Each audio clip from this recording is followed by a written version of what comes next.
Otvaramo prvu hrvatsku kuću od kobasica ili kako je mi u Svetom Petru zovemo hiža od kobasica ili Supetarski dom. Evo, projekt smo započeli u rujnu 2019. godine i evo nakon to je nekih godinu i pol po prilici završili smo uspješno projekt.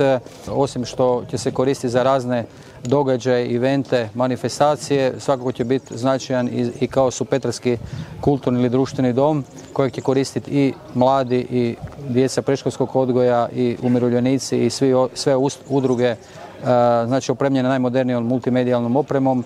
U sklopu objekta nalazi se kuhinja, na katu se nalazi jedan mali muzejsko-galerijski prostor. Opremili smo i sa 40 panoa priču o kobasicama iz Istre, Hrvatske i cijelog svijeta. Ja vjerujem da će objekt koristiti i naša ministarstva koje su pomogla financiranje projekta za razne promocije, prezentacije, programa, strategija, europskih projekata itd. Projekt je vrijedan negdje oko 3,6 milijuna kuna, 2,5 milijuna kuna osiguralo je Ministarstvo regionalnog razvoja, 150.000 kuna osigurala je Istarska županija preko Odjela za poljoprivredu.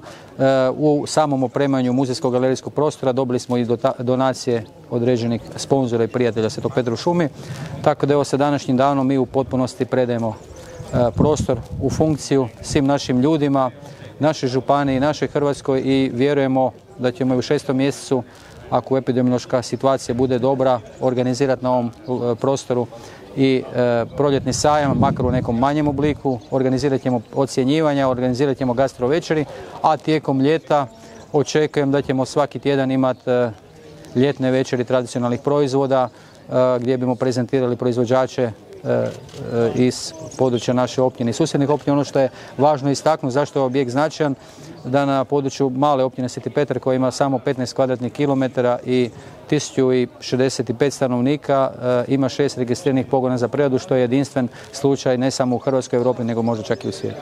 Meni je čast što je Ministarstvo regionalnog razvoja prepoznalo upravo ovaj projekt, sufinanciralo ga se iznosom od 2,5 milijuna kuna, a kako bismo nastavili ovu započetu dobru suradnju između vaše općine i Ministarstva regionalnog razvoja, danas ćemo dodijeliti još jedan ugovor načelniku općine Sveti Petar u šumi za daljnji razvoj i podizanje kvalitete i standarda života upravo vas u vašem mjestu. Prostor će moći koristiti i za svoje prezentacije, za neke njihove interne evente, ali zapravo mi ćemo kao lokalna zajednica omogućiti svima njima da kroz razne događaje zapravo dovodimo posjetitelje kojima će onda oni plasirati svoje proizvode. I ono što je najbitnije, mislim da ćemo uspjeti kroz ovaj projekt još kvalitetnije povezati i primorsku Hrvatsku ili plavu Hrvatsku sa zelenom Hrvatskom i da će se sirovina, vrlo kvalitetna ili fenomenalna sirovina iz Slavonije ugrađivati u naše proizvode i plasirati dalje u turizam.